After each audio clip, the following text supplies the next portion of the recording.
And smile. Smile when I find a place. Hi guys, welcome to my channel Beauty Life with Anna. If you've never been in San Diego, this is downtown area where Comic-Con hosted. So this area get more crowd and much more people here. It's really conventional center very close to us, I think, because it's become super crowded. And finally, we're very close. It's a welcome Comic-Con International. Still a lot of car up front of us. Do something like this. In 1,000 feet, you will arrive at your destination. So there's again little bit costumes, some girls in costumes here. And other tiger, look like mermaid maybe, hard to say. So that's what you expect, so many crowds, so many people, line of the car. Comic-Con Taft station. 400 feet, turn left onto West Island Avenue. Here's this place again. Maybe we can get lucky. Right. Turn left. I drove Chris to downtown. He will be video director today. I asked him to make a lot of pictures and video, so evening time I can put everything together and put it on Beauty Life with Anna. Continue to watch.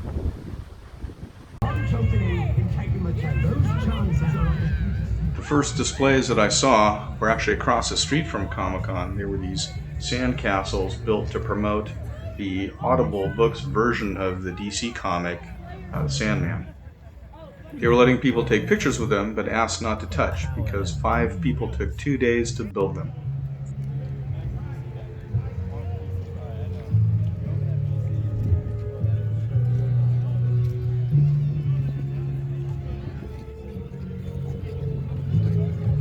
Crossing the street to the convention center was this sign that said you had to have a badge to go forward, but I have no idea how they enforced that.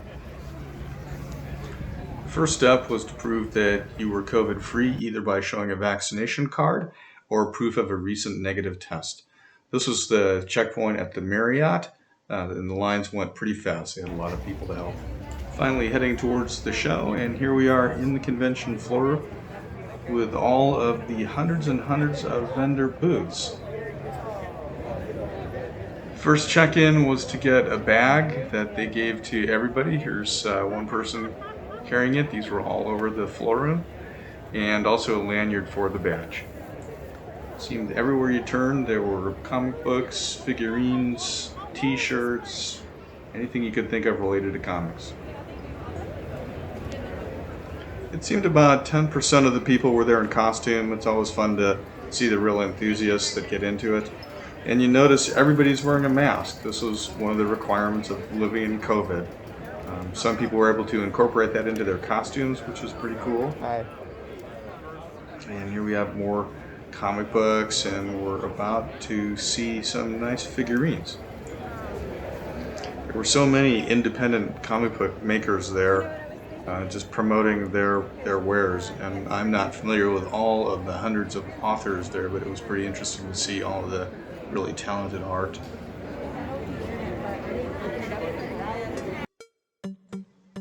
Lots of figurines. Here we have a set from Alice in Wonderland, and then there's some DC comics. We got Batman and Superman, and below that I think these are Powerpuff Girls. I'm embarrassed, but I think I might know that. These look like X-Men maybe, and some other figurines. These were all just so well done. It's from Koto. What caught my eye the most, I think, were all of the figurines and statues. Some were very small and some were huge, but all really interesting. If you were a collector, you could absolutely go broke here.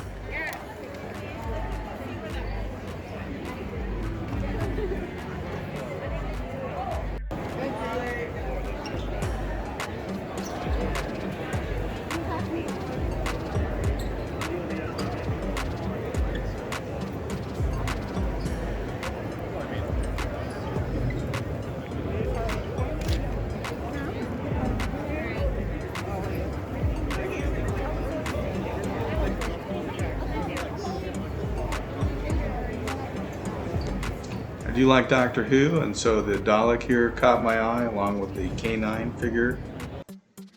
Here's the Dalek. I decided not to get one because I think I might have one at home already. Here's some kind of a paintball toy they were promoting, and they actually had a little booth set up where people could practice shooting it. There's a little booth where people were firing at the targets that would spin.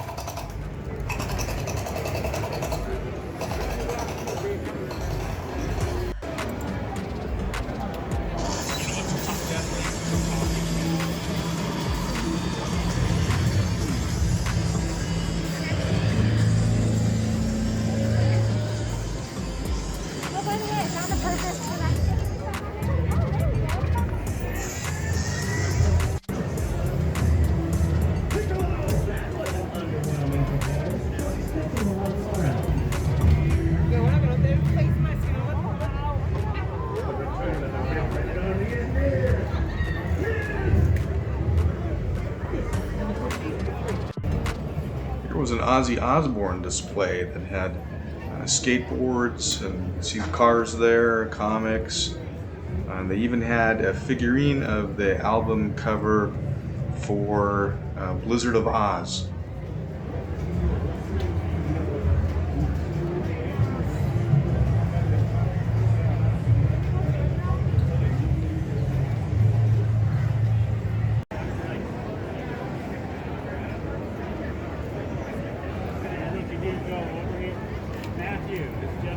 Here's some I recall. This is Peter Sellers in his Inspector Jacques Clouseau role. Two versions of him, and the private detective and the police officer.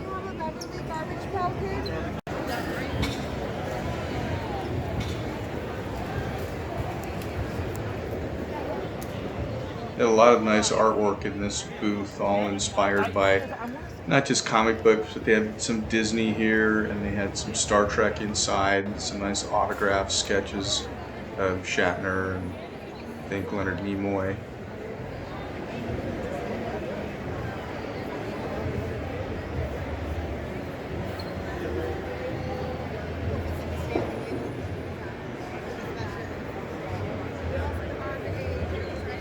Here are all these Super Cyan figures from Pop Animation and Winnie the Pooh. I was actually tempted to take this CD player home. There were hundreds, if not thousands, of DVDs on sale. Here's a Smurf display, and then you can hear the announcement to wear masks at all times, which they said about every half hour.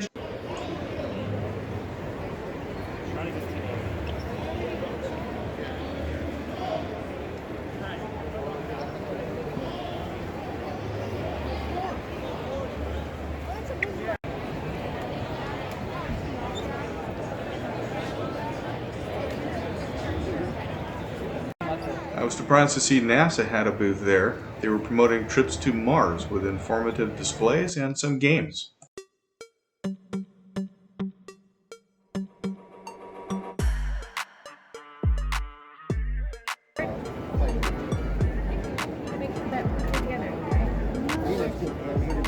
That's different. Okay, look.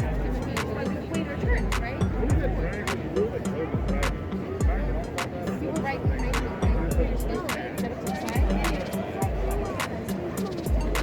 right? Something completely different.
we have a large alien figure and then some cosplayers in really good costumes.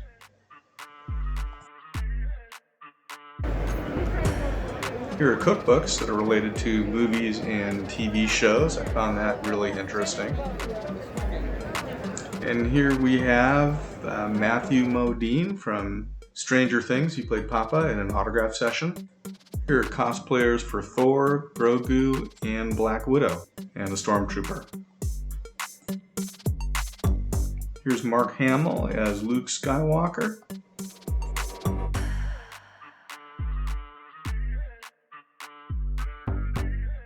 Here's James Dean in Rebel Without a Cause, and next to him we have Jerry Lewis as the Nutty Professor.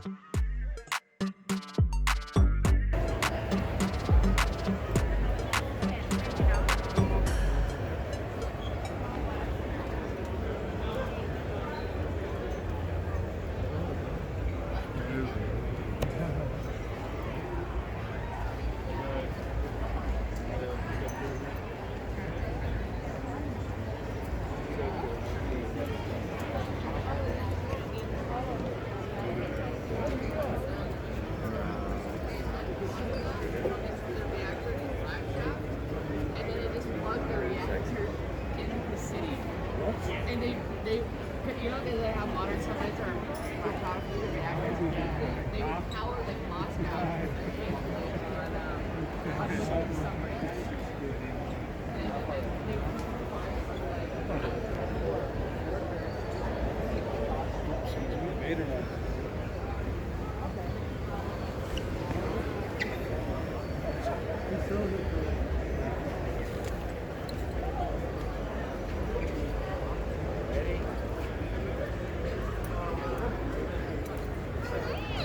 Hold on.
Of course, Lego had a booth there. This was back in the corner where the games were.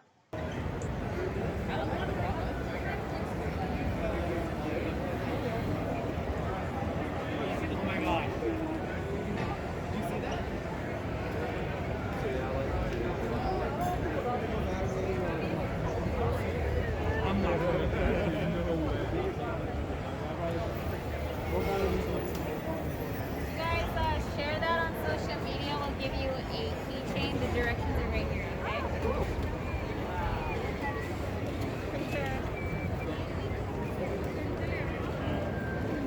So they're basically creating a series.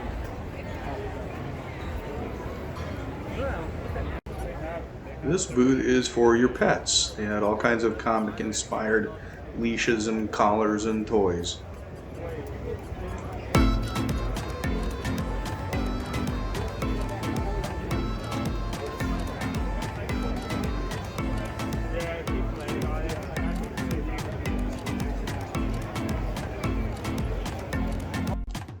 And figurines by the thousands, and lots of models and dioramas all over the place.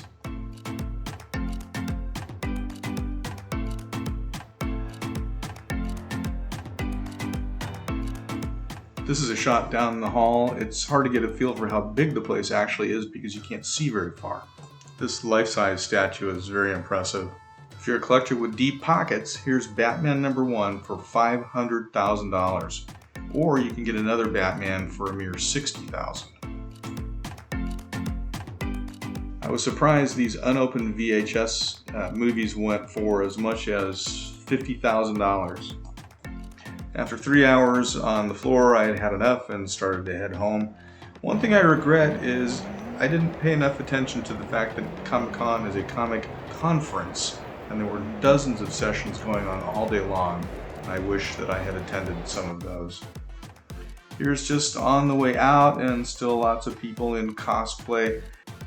Here's a family from The Mandalorian that was really good. Note the pointy ears on Baby Grogu. And some rockin' cosplayers finally. And then just heading home. On the way out they had a FedEx booth. If you had bought a larger collectible, you could have it shipped directly home. That's a very nice service. If you enjoyed this review, please like and subscribe. Bye for now.